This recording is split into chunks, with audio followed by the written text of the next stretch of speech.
소위 친박이라고 하는 대중들에게 윤석열 검찰총장의 인기가 대단히 높다고 합니다. 이 친박이라고 하는 것은 그 개념이 조금 폭이 넓습니다. 대체로 박근혜 전 대통령을 지지하는 세력, 이렇게 이해를 하고 있습니다. 윤 총장이 왜 인기가 있는가? 그것은 현재 문재인 씨의 말에 항명을 한다, 이런 소리가 있고, 또 조국 씨를 수사하고 있는데 물론 이것은 조국 씨가 원하지 않을 겁니다. 그래서 문재인 씨 그리고 조국 씨와 싸우고 있는 그런 인물로서 인기가 높다 하는 것이죠. 그런데 여기에 대해서 납득하기 어려운 부분도 많이 있습니다. 윤석열 총장이 누굽니까? 자기들이 지지한다고 하는 박근혜 전 대통령을 감옥에 보낸 사람이죠.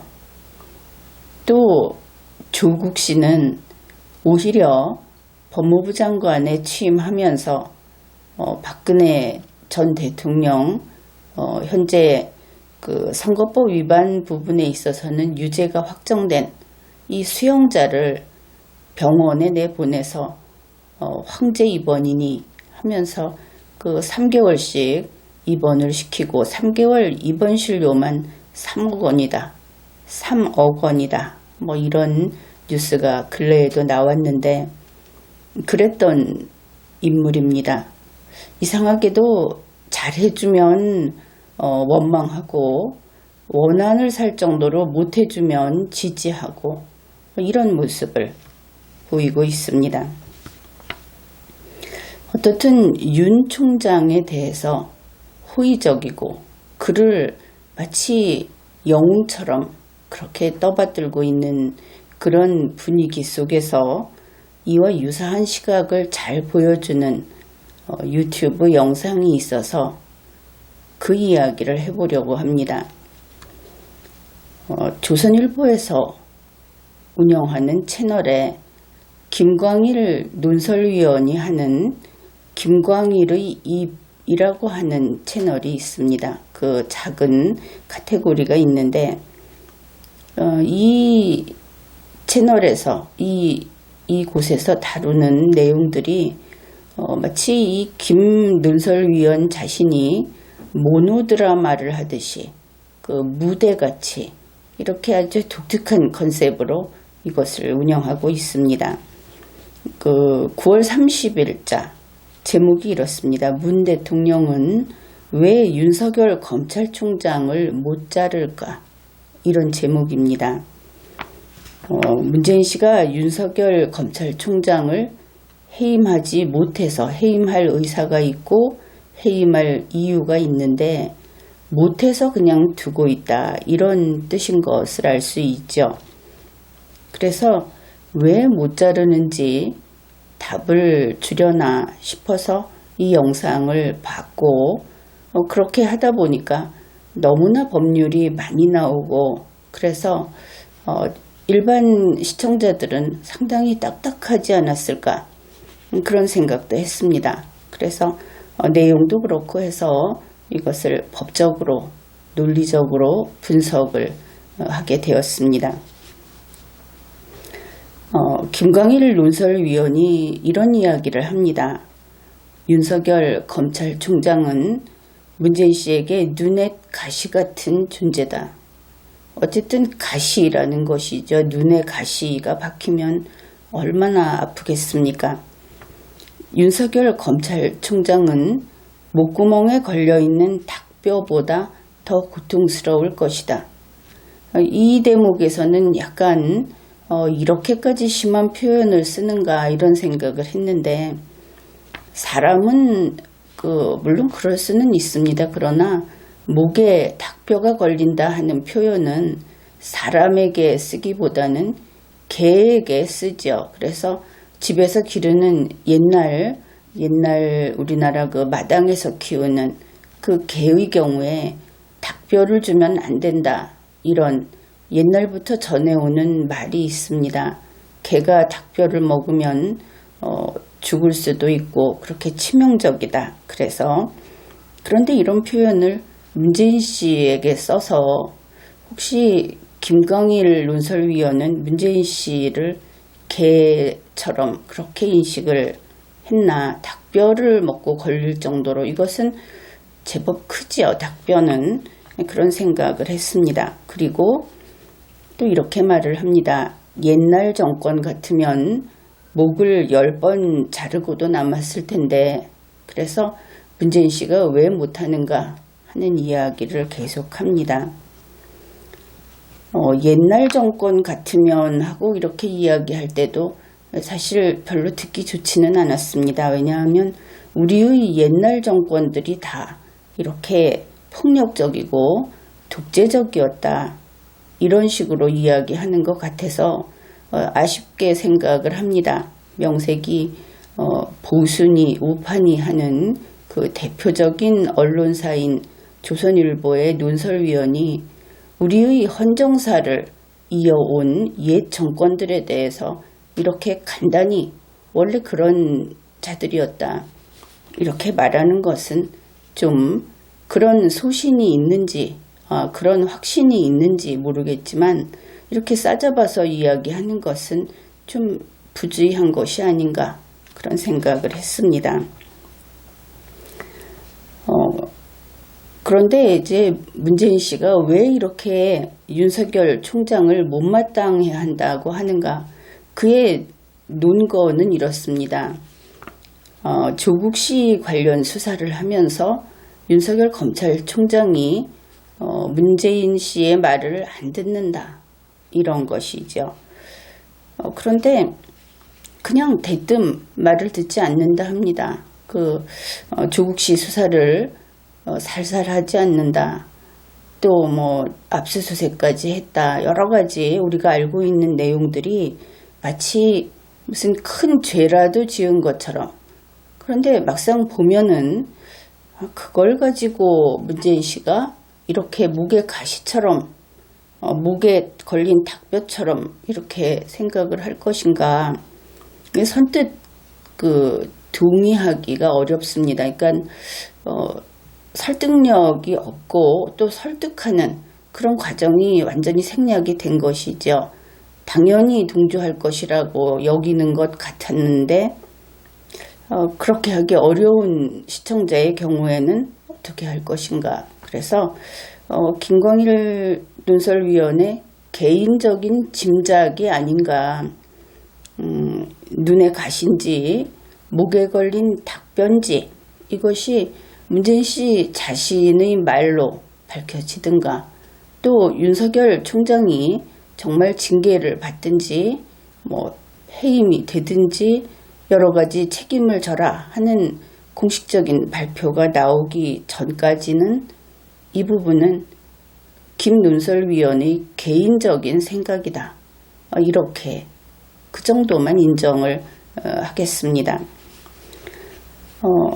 김 논설위원은 검찰총장을 내보낼 수 없는 이유를 법조문을 소개하면서 설명을 했습니다. 논증을 한 것이죠. 그래서 이제부터 본격적으로 이것을 분석해 보기로 합시다. 김광일 논설위원이 이렇게 말을 했습니다. 일단 검찰청법을 보자. 이 법 제37조는 검사의 신분 보장에 관한 내용을 담고 있다. 그렇습니다. 검찰청법 제37조는 제목도 신분 보장입니다. 그 내용은 이렇습니다. 검사는 탄핵이나 금고 이상의 형을 선고받은 경우를 제외하고는 파면되지 아니하며 징계처분이나 적격심사에 의하지 아니하고는 해임, 면직, 정직, 감봉, 견책 또는 퇴직의 처분을 받지 아니한다. 이 검찰청법 제37조를 놓고는 김광일 논설위원은 문재인 씨가 이 규정 때문에 윤석열 검찰총장을 못 자른다 그랬습니다. 지금 여기에서 가장 크게 잘못된 것은 검찰총장에서 물러나게 할 수 있는가 없는가 하는 거지 검사에서 물러나게 할 수 있는가 없는가 하는 것이 아니죠. 이 규정이 검사의 신분을 보장한다고 해서 이 규정이 모든 검사에게 검찰총장의 지위를 그 신분을 보장하는 것은 아닙니다. 지금 이 차이를 정확히 알아야 하겠습니다. 검사의 신분 보장이고 윤석열 씨도 검사니까 이 검사의 신분 보장 규정을 가지고 검찰총장의 신분을 보장받을 수 있다고 생각하는 바로 이 부분, 이것이 바로 법 밖에 비법적인 그 법조문 해석 때문에 이렇게 된 겁니다. 결론부터 이야기하면 틀린 겁니다. 이 조문 때문에 못 내보낸다 하고 이야기하는 것은 그냥 밖에서 막 이야기할 수는 있는데 문재인 씨에게 물어보십시오. 문재인 씨는 검찰총장의 임명권자입니다. 그가 해임을 할 때 그러면 제37조 때문에 검찰청법 제37조 때문에 해임을 못하는가? 대통령이 검찰총장을 임명하고 해임하는 것은 검찰청 안에 적용이 되는 검찰청법에 따라서 하는 것은 아니죠. 요것도 또 상당히 복잡한데 그래서 법률을 아무 데서나 막 갖다가 쓰게 되면 바로잡기도 어렵고 또 그 뜻이 이상하게 퍼져나가게 됩니다. 이 한 조문만 가지고 이야기를 해도 한참 설명을 해야 되는데 이런 식으로 법조문을 아주 많이 인용을 했습니다. 그래서 그냥 그 부분은 처음에 적절한 인용이 아니었다 이렇게 가고 내용을 가지고 몇 가지만 살펴보기로 하겠습니다. 김광일 논설위원 말대로 이 법조문 안에서 검사는 탄핵 그리고 금고 이상의 그 유죄 판결을 받고 징계 처분 혹은 적격 심사 거기에 의해서 뭐 여러 가지 퇴직 처분까지 가능하다 이렇게 규정을 하고 있죠. 그럼 만일 이 규정 때문에 안 된다고 한다면 바로 이런 것들 때문에 안 된다 그런 뜻이 되겠죠. 그래서 하나씩 살펴봅시다. 윤석열 검찰총장은 탄핵이 안 되기 때문에 바로 이 조문에 따라서 해임 못한다. 이렇게 돼야 김광일 논설위원의 말이 옳은 것이 되겠죠. 탄핵이 될 수 있는지 없는지는 뒤에 가서 따져봅시다.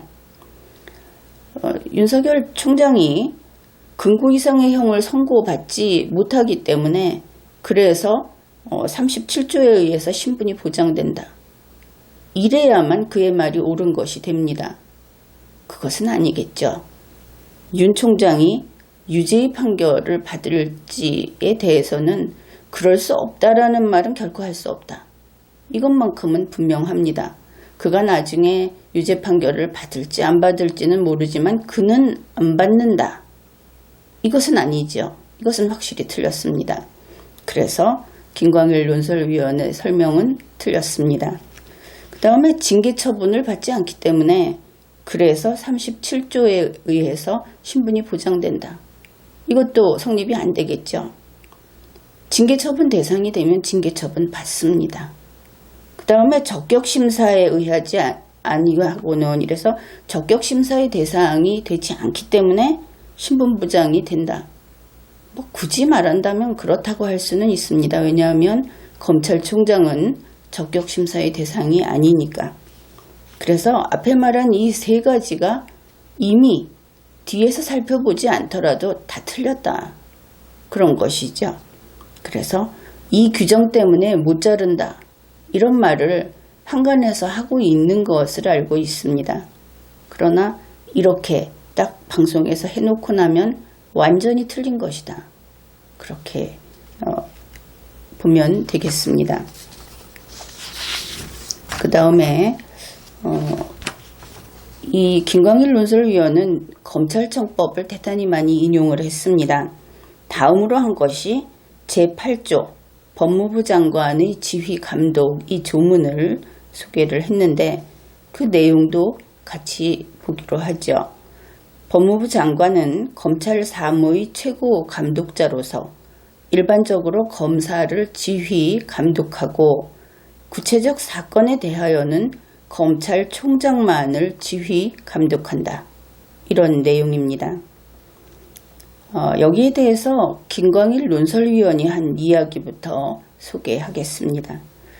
검찰총장에 대해서는 법무부 장관이 감독하고 지휘할 수 있다. 그러나 우리 법률 어디에도 대통령이 검찰총장에게 직접 지휘할 수 있는 권한은 없다. 법무부 장관이 검찰에 대한 최고 감독자이지 대통령은 어느 문구에도 없었다. 이렇게 이야기하는 것은 이제 문재인 씨가 검찰총장을 직접 지휘 감독했다는 것을 비판하기 위해서 한 것이라면 이제 이야기를 좀 해볼 만합니다. 그런데 여기에서 법무부 장관이 검찰총장을 직접 지휘 감독할 수 있고 그 다음에 일반 검사를 직접 지휘 감독할 수 없다 하는 것이 이 조문의 핵심입니다. 거기 대통령이 직접 지휘 감독할 수 없다는 설명은 전혀 터무니없는 이야기다 하는 것이죠. 설명 자체가 틀린 거고 이 규정은 대통령이 직접 지휘 감독할 수 있느냐 없느냐를 그것을 한정짓기 위해서 만든 조문이 아니다. 이 조문은 검찰 독립을 규정한 겁니다. 그래서 검찰 전체가 즉 과거 같으면 검찰총장을 중심으로 해서 한 덩어리이기 때문에 법무부 장관은 대통령한테 속해 있죠. 결국은 그래서 이 대통령에서 법무부 장관으로 이어지는 이 라인을 통해서 검찰총장만 흔들면 검찰 전체를 좌우할 수 있게 되었었습니다. 물론 그렇게 하라고 되어 있지는 않죠. 그런데 현실적으로 그것이 가능했다. 그래서 그 폐해를 고치기 위해서 검찰총장을 떼어서 점선으로 검찰에 연결을 해 놓은 겁니다. 그리고 법무부 장관은 검찰총장에 대해서만 지휘 감독을 하게 되어 있는 것이죠. 그 다음에 여기에서 이것을 어떻게 이해했는지 모르겠는데 구체적 사건에 대해서는 검찰총장만을 지휘 감독한다 이렇게 해놓으니까 이것이 어떤 수사 사건 하나하나 구체적 사건을 직접 지휘 감독할 수 있다고 오해할 수 있겠다. 왜 법조문을 이런 식으로 인용을 하고 있으니까 그런 생각도 듭니다. 그것은 그렇게 될 수 없습니다. 이것은 검찰청법만으로 되는 것이 아니고 형사소송법이라든지 그 위에 헌법이라든지 하는 이 법 체계는 전부가 연결이 돼서 그 나무 뿌리에서 나무 가지 끝까지 이렇게 연결이 되듯이 그렇게 되어 있는 겁니다. 그래서 이 조문 하나만 보고 법무부 장관은 구체적인 사건에서 검찰총장에게 이래라 저래라 할 수 있다. 이렇게 생각을 하면 아주 큰일 나는, 또 실제 그런 일이 일어난다면 국민이 어떻게 마음 놓고 살아갈 수 있겠습니까? 그래서 행여 그렇게 생각을 하고 있다면 그것은 아예 법도 아니고 법을 안다 소리도 하지 마라. 이렇게 이야기를 해주겠습니다. 그리고 이 조문에서 대통령이 거기에 이름이 안 나온다. 그러니까 대통령이 구체적 사건을 할 수 있는지 일반적으로 지휘 감독할 수 있는지 그게 안 나왔으니까 대통령은 여기 들어갈 수 없다 하는 얘기는 아예 필요도 없는 이야기인 겁니다. 그 정도로 틀린 것이죠. 그러면은 대통령이 정말 그렇게 지금 이야기하듯이 그렇게 완전히 검찰청하고 단절되어 있는 관계인가? 그렇게 생각할 국민은 없겠죠. 그냥 일반적인 이야기만 해보더라도 검찰총장 임명할 때 그 임명 절차에서 계속 관여한 게 누굽니까? 대통령이 관여하는 거 아닙니까? 그리고 임명장 누가 줬습니까? 또 해임은 누가 하겠습니까? 과거의 일들을 생각해 봐도 이것은 분명하죠.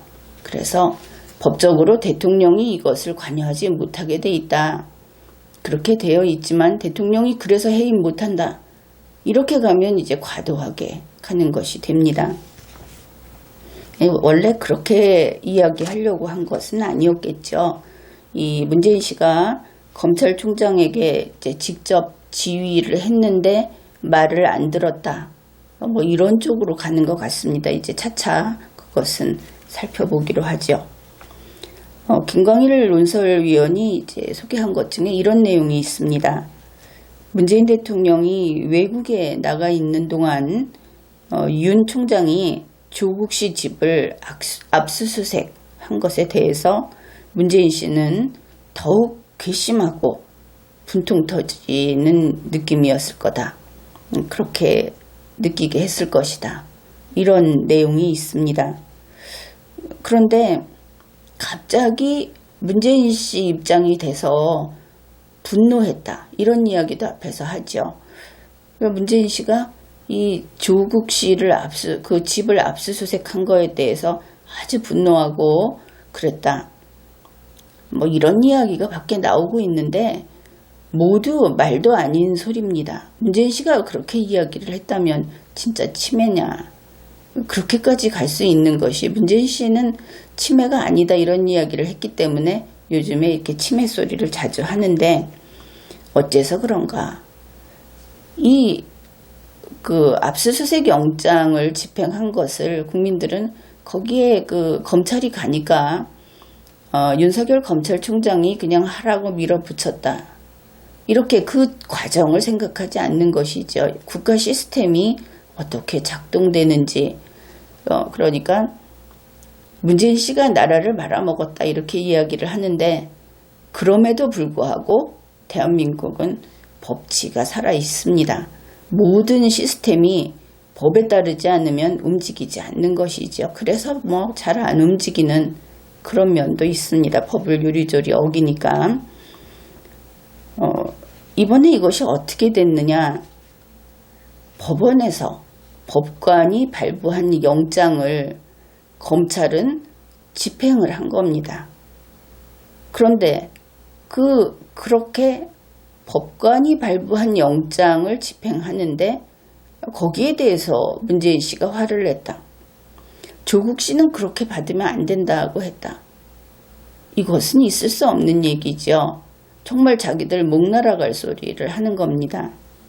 대한민국 국민은 법 앞에 평등합니다. 대한민국 국민 중에 치외 법권자는 없습니다. 그래서 이와 같은 이야기를 그 압수수색 영장을 집행했기 때문에 분노했고 그래서 윤석열 총장을 내보내고 싶고 뭐 목을 10번이라도 더 치고 싶고 한다면은 이 모든 것이 맨 처음 출발 윤석열 총장에 대해서 분노하고 내보내고 싶다 하는 데부터 설정이 불확실하다. 게다가 비논리적이다. 현실적으로 우리 시스템이 용납하지 않는 일들을 가지고 이야기하고 있다. 그렇게 볼 수밖에 없는 겁니다. 김광일 논설위원은 또 그 근거를 알려주는데 이런 이야기를 합니다. 강기정 청와대 정무수석이 한 말이 더욱 그 점을 확인해준다. 강기정 수석이 이 문재인 씨가 화가 났다. 문재인 씨가 괘씸하게 여긴다. 분통이 터졌다 하는 것을 확인해 준다는 겁니다. 이제 좀 집중을 해보십시오. 정말인가 아닌가. 대통령 최측근인 강 수석은 수사를 조용히 하라고 했는데 검찰이 말을 듣지 않았다고 했다. 여기까지가 강기정 수석이 한 이야기입니다. 그 다음에 김광일 논설위원 말이 그것은 검찰이 대통령의 말을 듣지 않았다는 뜻이었다. 여기에서 전후관계를 잘 생각해 봅시다. 그러면 김광일 논설위원회 말대로라면 강기정 수석이 한 말은 수사를 조용히 하라 한 것이 문재인 씨가 했다는 것이죠. 그것을 윤 총장이 듣지 않았다. 이런 뜻이 됩니다. 그럼 이것은 새로운 사실입니다. 우리가 알고 있기로는 수사를 조용히 하라 하고 나선 것은 강기정 씨 아니었던가? 언론에 그렇게 나오지 않았습니까? 그러면 강기정 씨가 그렇게 이야기하고 문재인 씨는 그렇게 이야기 안 한 경우가 있을 수 있고, 강기정 씨가 그렇게 이야기한 것은 문재인 씨의 말을 그대로 전한 것일 수 있고, 이렇게 두 가지가 되겠죠. 우선 전자를 가지고 논의를 해봅시다. 우리가 국민들이 뉴스를 보고 알고 있듯이 강기정 씨가 그런 이야기를 했다. 그런데 이것을 가지고 김광일 논설위원이 대통령의 말을 안 들은 것이다, 이렇게 이야기를 했다. 그러면 김광일 논설위원은 강기정 씨의 말을 안 들으면 문재인 씨의 말을 안 들은 것이 된다, 이런 논지를 펴는 것 아닙니까? 이 논리라면 강기정 씨의 입에 캡사이신 덩어리를 밀어 넣으면, 그러면 문재인 씨가 캑캑거리면서 눈물 콧물 쏟아낸다는 말인가? 이인 동체인가? 비현실적인 이야기죠. 그래서 이것은 말이 안 된다. 우리 국민이 알고 있는 것이 사실이라면 김광일 논설위원은 뭔가 착각을 했거나 뭔가 실수를 했거나 아니면 억지 논리를 편 것이다. 틀렸다. 이렇게 됩니다. 그 다음 두 번째, 문재인 씨가 정말 수사를 조용히 해라. 그러니까 조국 씨 집을 압수수색한다든지 하는 것은 하지 말라. 이런 이야기를 했다 하는 이 두 번째 경우를 살펴보기로 합시다. 그러면 이것은 수사 개입이 되겠죠. 수사 개입은 앞의 경우에 강기정 씨는 이미 수사 개입을 한 겁니다. 우리가 첫 번째 경우, 그 다음에 이번에는 문재인 씨가 수사 개입을 한 것이 됩니다. 수사 개입을 하면 그게 문재인 씨든 강기정 씨든 상관없이 이것은 범죄에 저지른 것이고, 또 이것은 헌법을 위반하게 됩니다. 이와 같은 수사 개입까지 나갔을 때는 그것은 이미 검찰청법 제8조 사안이 아닌 것이죠. 애초에 이것은 관계없는 조문이었고, 또 이것을 가지고 잘잘못을 가리자고 해도 그 사안이 아니다 하는 겁니다. 그러니까 검찰청법 제8조를 인용한 것은 변함없이 잘못된 것이죠. 이런 식의 수사 개입을 해도 된다고 생각하는가? 강기정 씨는 도대체 법을 정말 ABC도 모르는가? 그러면서 어째서 청와대에 가서 앉아 있는가? 좀 걱정이 많이 됩니다. 그리고 문재인 씨 역시 마찬가지죠. 어쩌자고 그렇게 수사 개입을 하는 겁니까? 강기정 씨가 했다고 한다면, 지금처럼 강기정 씨가 만일 이 주장을 동조한다면 그가 고발을 해야겠죠. 문재인 씨가 수사 개입했다. 검찰총장이 그 뜻에 안 따랐다. 그리고 또 김광일 논설위원은 그 둘이 했다. 이렇게 고발이라도 해야 하지 않겠습니까? 이 수사 개입은 심각한 겁니다. 수사를 조용히 하든 시끄럽게 하든 법원에 영장을 집행했는데 거기에 자기들이 뭔데 분통을 터뜨리고, 전혀 그렇게 할 수 없는 것이죠. 생각해 보십시오. 화이트리스트에 대해서 알고 있었다 하면은 탄핵되고 감옥 가고 충분히 됩니다. 그걸로. 그런데 수사에 개입했다. 그럼 당연히 탄핵되고 감옥 가는 것이죠. 그래서 이 부분은 중대 발언이다. 만일 문재인 씨가 이렇게 수사 개입을 했다 하면은 문재인 씨 탄핵해야 합니다. 강기정 씨는 이미 뉴스에 나왔기 때문에 그는 파면하고 감옥 가야 하겠죠. 그리고 지금 좀 불분명해서 우리가 두 가지로 나눠서 이야기를 했는데, 이렇게 문재인 씨가 그 말을 했는지 강기정 씨가 그 말을 했는지 이것도 뒤섞어서 이야기를 할 정도라고 한다면은, 서두에 바로 지금 이 이야기가 어디까지 이어지냐면은, 문재인 씨는 윤석열 검찰총장을 눈에 가시처럼 여긴다, 목을 치고 싶은데 못 친다 하는 출발점에 지금 그 줄이 다 있습니다. 그런데 이렇게 누가 무슨 소리를 했는지까지도 막 뒤섞어 가면서 이야기를 하는 그런 정신 상태라면, 그러면 김광일 씨가 이야기했던 이런저런 가시들, 그게 뭐 눈에 가시든 목에 걸린 닭뼈든, 이건 모두 본인의 착각인가, 아니면 오해인가, 아니면 실언인가, 어쨌든 신뢰하기 어렵다, 이렇게 되는 것이죠. 김광일 논설위원은 검찰청법 제12조 제3항도 인용을 했습니다. 검찰총장의 임기는 2년으로 하며 중임할 수 없다. 그런데 이거 왜 소개했습니까?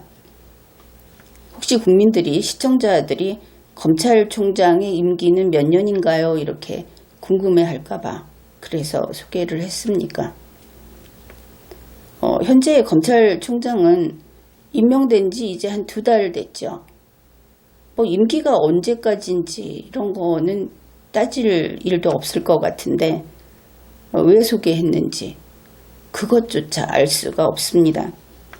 이어서 그는 이렇게 이야기를 합니다. 검찰총장을 탄핵하려면 국회가 해야 하는데 야당의 반대로 성사 가능성 제로다. 제로라고 했습니다. 탄핵 불가능, 이렇게 이야기를 한 것이죠. 그러면 우리가 앞에서 봤습니다. 문재인 씨가 쫓아내고 싶은데, 윤석열 총장을 쫓아내고 싶은데 불가능하다. 그 검찰청법에 검사의 신분보장 조문 때문에 불가능하다. 거기에 보면은 탄핵이라는 것이 있었죠. 여기 와서 이야기합니다. 탄핵 못한다. 왜 못합니까? 야당의 반대로 정족수를 채우지 못해서 못한다, 이런 이야기죠. 여기에 그가 중대한 실수를 한 것을 알 수 있습니다. 우선 정당별 국회 재적 의원 수를 확인해 보기로 합시다. 2019년 10월 1일 현재 더불어민주당 128명, 그리고 나머지가 다 야당이다, 이렇게 해야 되겠죠. 정의당 6명, 민주평화당 4명, 민중당 1명, 무소속 18명. 이것을 무소속은 조금 다르지만 이것을 좌파 성향이다, 이렇게 두고, 바른미래당 28명, 우리공화당 2명, 자유한국당 110명, 이쪽을 우파 성향이다, 이렇게 두게 되면, 그러면은 과연 안 되는가 한번 따져봅시다. 여기에서 재적 의원 수는 전체 297명입니다. 윤석열 검찰총장을 탄핵하기 위해서 먼저 발의를 해야 되죠. 발의는 국회 재적의원 3분의 1 이상이면 발의가 됩니다. 그러면 99명 이상인 것이죠. 발의는 더불어민주당 단독으로 가능합니다. 두 번째, 국회 재적의원 과반수의 찬성으로 탄핵소추 의결을 합니다. 과반수면 149명 이상이면 되죠. 이것이 헌법 제65조 제2항 규정입니다. 그러면 149명이 어떻게 될 것인가? 더불어민주당 128명입니다. 그러면 나머지는 정의당 6명, 민주평화당 4명 해서 10명, 138명으로 정해봅시다. 138명. 그리고 그럼 이제 나머지는 무소속 18명, 바른미래당 28명, 우리공화당 2명, 자유한국당 110명 가운데 138명이니까 11명만 확보하면 되는 것이죠. 이탈표는 항상 나옵니다. 우파정당이라고 해서 100% 반대하지는 않는 것이죠. 11명만 확보하면, 그래서 더불어민주당, 정의당, 민주평화당을 제외한 전체에서 11표만 있으면 탄핵소추 의결됩니다. 어째서 성사 가능성이 제로라고 하는 것인지, 판단 미스인지, 아니면 헌법을 몰랐든가, 이렇게 생각을 해볼 수 있습니다. 아마 이렇게 보입니다. 김광일 논설위원은 이 탄핵소추 의결을 하는데 국회 제적의원의 3분의 2가 필요하다고 생각한 것이 아닌지. 그런데 윤석열 검찰총장은 대통령이 아닙니다. 헌법 제65조 제2항 단서가 적용되는 경우가 아니고 본문이 적용되는 경우입니다. 따라서 탄핵소추, 성사 가능성 제로라는 말은 100% 틀렸습니다. 따라서 검찰청법 제37조 때문에 못 자른다. 앞에서 했던 그 서두에 했던 주장 자체가 틀린 것이죠. 출발점이 무너졌습니다.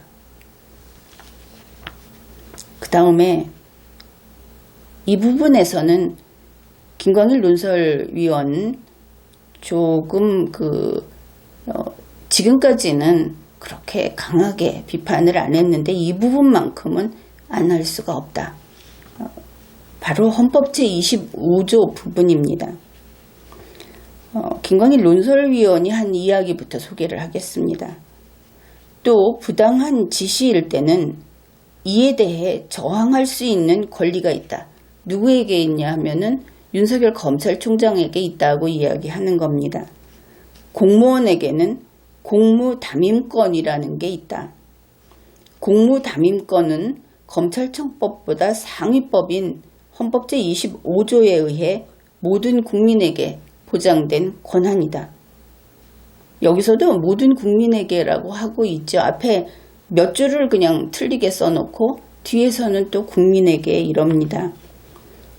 공무원에게 있는 공무담임권, 모든 국민에게 보장된 공무담임권, 이 둘은 충돌하죠. 모든 국민이 공무원입니까? 분명히 충돌하죠. 설명이 틀렸습니다. 그런데 그 정도 틀린 것이 아니고 공무담임권이 공무원의 권리다. 여기에서 아예 이 헌법 제25조 자체를 모르고 있거나 모르는 사람이 이 원고를 썼거나 이렇게 보이는 것이죠. 헌법 제25조는 이렇습니다. 모든 국민은 법률이 정하는 바에 의하여 공무담임권을 가진다. 윤석열 씨의 권한이 아닙니다. 이거 권한도 아니죠. 윤석열 씨의 권리가 아닙니다. 이것은 모든 국민의 권리입니다. 완전히 틀린 겁니다. 이와 같은 풀이, 이와 같은 인용, 법조문 인용, 이것은 정말 지나가는 개도 안 틀린다고 하는 그런 것이죠. 혹시 담임 하면 담임 선생님을 생각했습니까? A씨가 3학년 일반 담임입니다. 그는 공무담임권이 있습니다. 이 공무담임권은 A씨가 담임선생님 자리를 계속 지키고 해가 지나도 물러나지 않을 수 있는 그런 공무원의 권리입니다. 권한입니다. 뭐 이런 소리를 하고 있는 겁니까? 담임선생 자리에서 안 나올, 계속 버티고 있을 수 있는 권한이다. 여기에서 권한과 권리도 틀렸죠. 이런 권한은 없습니다. 이 부분은 정말 창피해서 뭐라고 이야기를 할 수 없는 그런 정도입니다. 조선일보가 어딥니까? 단지 우파가 아니고 대한민국 언론사의 얼굴이다. 이렇게 말할 수 있는 곳이죠. 지금까지 나는 국민들이 이 기성 언론 방송에 대해서 많이 불신하고 실망하고 그럼에도 불구하고 국민의 이 수준을 떨어뜨리지 않기 위해서는 반드시 조선일보, 그 다음에 중앙일보, 동아일보 이 정도는 봐줘야 된다. 뭐 KBS 나쁘다고 해도 KBS, MBC 나쁘다고 해도 정말 매의 눈을 뜨고 그것을 봐라. 직접 카메라 들고 취재 나가니까 앉아서 쓰지 않으니까 그렇게 이야기를 했는데 조선일보의 기자가 100명이라고 하면 사람들은 조선일보하고 한겨레를 뭐 비슷하게 언론사니까 1대1로 생각하는지 모르겠지만 한겨레 기자는 3명입니다. 숫자가 아니라 언론사로서의 책임감 그리고 그 수준 거기에서 그렇게 차이가 있다 하는 것이죠. 나는 좌파다. 그래서 나는 한겨레 신문만 보겠다. 그것이 만일 학생이라면 그건 말려야 됩니다. 이건 좌파 우파 이야기가 아니고 언론사 어떤 보도를 하는가 그 언론사를 보고 우리는 언론사가 좀 삐뚤어져도 됩니다. 그 정도 머리가 있으니까 그 언론사에 대한 신뢰와 기대는 이것이 무너지면 안 되는 것이죠. 그런 의미에서 김광일 논설위원회 이 터무니없는 상식 밖의 그리고 삼류인 이번에 이 법조문을 막 나열해가면서 본인이 이해도 못하고 이런 방송을 한 것. 조선일보에서 나왔다고 이걸 본 국민들은 잘못된 정보가 들어있겠죠. 책임감을 느껴야 하겠습니다. 그래서 이렇게 요즘에는 법조문을 많이 인용을 합니다. 너나 없이. 그런데 숫자 이야기를 했듯이 법조문은 국어사전을 들고 풀이할 수 있는 것이 아닙니다. 왜 전문가가 있겠습니까? 법조문은 누구나 찾아볼 수 있죠. 왜 어떤 의미에서 그렇게 이야기하는가 하면은 사람을 살해하면 안 된다. 그걸 보고 국민 각자가 이해해야 합니다. 나는 사람을 살해하면 안 된다. 이것을 알 정도가 돼야 하는 것이지 그 법조문이 어떤 역사를 몇백 년의 역사를 가지고 있는 것이고 그 한마디 사람이 뭔지 살인이 뭔지 금지의 정도는 무엇인지 누가 거기에 대해서 관할할 수 있는지 이것을 그 글자를 읽을 수 있다고 해서 풀이하고 설명하고 주장할 수 있다고 얘기해서는 안 된다 하는 겁니다. 좀 하면 어떠냐? 그렇게 이야기한다면 하십시오. 다만 책임 있는 자리에 있는 사람이라면 그 책임이 얼마나 막중한가, 사실 나는 얼마나 무지한가 이것을 좀 생각해 볼 필요가 있다 하는 겁니다. 우리 모두는 각자 자기의 분야에서 전문성이 뭐 높고 낮고 간에 있고 또 뭐 없는 경우도 있고 그렇습니다. 이 전문성을 우습게 하는 오늘의 풍조는 나라가 후진국으로 가는 그런 길목에 있다 하는 것을 확인하게 되는 그런 부분이기도 합니다. 그래서 이번에 이렇게 그 방송을 분석을 해봤는데 시청자들에게도 이야기를 하겠습니다. 이걸 본 사람들이 뭐 10만 명도 넘는 이런 사람들이 봤는데 밑에 보면 찬양 일색입니다. 와, 정말 그렇다. 맞장구 치고 나도 그렇게 생각했다. 뭘 그렇게 생각합니까? 다 틀렸는데. 그리고 이거 보니까 과연 옳다 하고 찬양하고 역시 김광일의 입밖에 없다 그러는데 김광일의 입 앞으로는 법 얘기하지 마십시오. 그런 식으로 할 것 같으면 자기가 잘하는 것만 하면 되죠. 이 시청자들의 그 무책임한 찬양 이것도 큰 병폐다. 알지도 못하면서 앞에서 하는 이야기 다 틀렸는데 가서 자기도 그렇다고 하면서 그걸 찬양하고 온데 돌아다니면서 그 이야기를 자기 말처럼 옮깁니다. 첫째 이해 못하고, 둘째 틀린 것이 틀렸는지 모르고, 셋째 자기가 그렇게 하는 것이 남한테 마치 자기 머리에서 나와서 하는 것처럼 그런 거짓된 그런 행동을 하면서도 부끄러워하지 않고 이렇게 좀 신랄하게 이야기하는 것은 현재 리걸마인드 연구소 채널에서 같이 이런 이야기를 나누는 여러분은 좀 실력 있고 진지하고 그리고 수준이 높은 그런 국민이기를 바라서 이런 이야기를 합니다. 지금까지 리걸마인드 연구소였습니다.